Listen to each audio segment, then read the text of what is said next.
नमस्कार, मैं हूं सूरज श्रीवास्तव। आप देख रहे हैं हाल हलचल। मोदी जी के तीसरी बार प्रधानमंत्री बनने पर विदेशी समाचार पत्रों में कुछ सुर्खियां सामने आई हैं। सुनिए क्या लिखता है ब्रिटेन का फाइनेंशियल टाइम्स। नरेंद्र मोदी की तीसरी बार भारत के प्रधानमंत्री के तौर पर शपथ ली है, लेकिन पहले की तुलना में चुनाव में कमजोर प्रदर्शन की वजह से दुनिया के सबसे बड़े लोकतंत्र में गठबंधन से सहयोगियों पर निर्भर रहना होगा। यह भी लिखता है कि बीजेपी इस बार बहुमत से दूर रही है और इसमें उसे राष्ट्रीय जनतांत्रिक गठबंधन एनडीए के सहयोगियों पर निर्भर बना दिया है।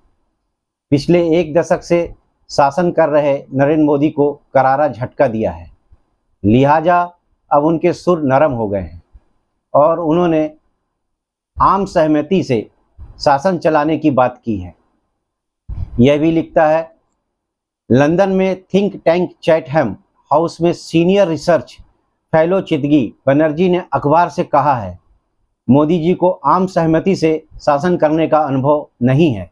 इससे मोदी सरकार के लिए जोखिम पैदा हो सकता है, खासकर उस समय स्थिति जब बीजेपी गठबंधन के सहयोगियों को अलग थलग करने की कोशिश की जाएगी, उनमें फूट पैदा करने की जुगत लगाई जाएगी।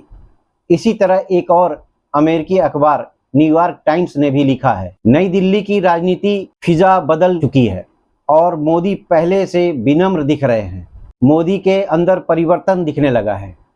कम से कम उस समय तक जो मसीहाई छवि उन्होंने इख्तियार की थी वह गायब हो गई है। यह भी लिखता है कि उन्होंने खुद को एक विनम्र प्रशासक के तौर पर पेश किया है। वोटर शायद ऐसे ही मोदी देखना चाहते थे, लेकिन सवाल यह उठता है, क्या मोदी वो बन पाएंगे जो निर्वाचित नेता के तौर पर 2 दशक के अपने जीवन में नहीं रहे? क्या वो आम सहमति से काम करने की शैली विकसित कर पाएंगे? अखबार यह भी लिखता है कि मोदी के शासन में संसदीय प्रक्रियाओं और कानूनों पर बहस की उपेक्षा करना उनकी कार्यशैली की निशानी बन गई थी। अखबार यह भी लिखता है कि वर्ष 2016 में उन्होंने नोटबंदी की थी। रातों रात इस अप्रत्याशित फैसले ने देश की अर्थव्यवस्था को झटका दिया।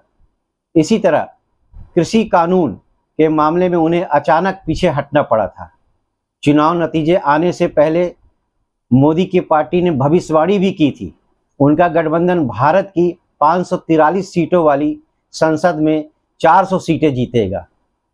विपक्ष दर्शक दीर्घा में बैठने तक सिमट कर रह जाएगा, लेकिन ऐसा हुआ नहीं। इसी तरह खबरों के लिए बने रहिए हमारे साथ। हमारे चैनल को सब्सक्राइब करिए, बेल आइकन दबाइए। नमस्कार।